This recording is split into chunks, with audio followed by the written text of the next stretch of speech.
Dans la religion Ngunza, le jour du mercredi appelé Mpika est considéré comme le dimanche chez les chrétiens et le vendredi chez les musulmans. L'Amvungi Nzonzi Maungu et le prophète Malonga Mambala apportent un éclairage. Ce que les gens doivent retenir, c'est que la journée de Mpika est pour les pratiquants du Bukongo ce qu'est la journée du dimanche pour les chrétiens.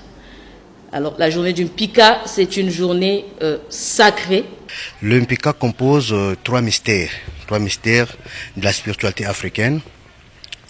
Le premier mystère, c'est le mystère de la création. Le jour que Mpungu Tulendo, il avait commencé de créer le monde, il avait commencé le jour de Mpika, qui est le jour des mercredis. Deuxième mystère, c'est le mystère des ancêtres. Parce que notre aïeux, donc le premier ancêtre du royaume Congo, elle était décédée le jour d'Mpika. Et le troisième mystère, c'est le mystère des entités, qui est le mystère du pouvoir, pour que l'humain puisse vivre dans le bonheur sur cette terre. Ces deux adeptes du Ngunza nous édifient également sur les rites liés au jour du Mpika. Déjà des choses à faire, c'est qu'il faut être en méditation.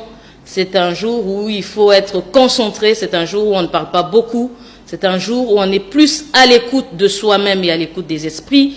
Et c'est un jour où il est important de se retrouver au Mbongi, parce que c'est au Mbongi que l'on reçoit l'instruction, c'est au Mbongi que l'on reçoit l'enseignement. Des choses à faire aussi, des rites particuliers, on va dire, ce que tout le monde connaît, c'est déjà le fait de rester pieds nus. Le jour d'Mpika, c'est un jour qu'on peut marcher, qu'on marche d'abord pieds nus. Même dans nos villages, vous allez constater le jour d'Mpika, nos ancêtres ne partent pas d'abord au champ, ne partent pas aussi dans les travaux champêtres. Tout ça, c'est annulé par rapport au respect des entités et des valeurs culturelles traditionnelles qui est le pouvoir que Mpungu Tulendo avait légué dans chaque famille. Ainsi, le Mpika revêt un caractère sacré. C'est un jour de culte et de méditation, voire de concentration, où les grands travaux doivent être arrêtés. Les adeptes doivent aussi marcher les pieds nus pour communier avec les manes des ancêtres.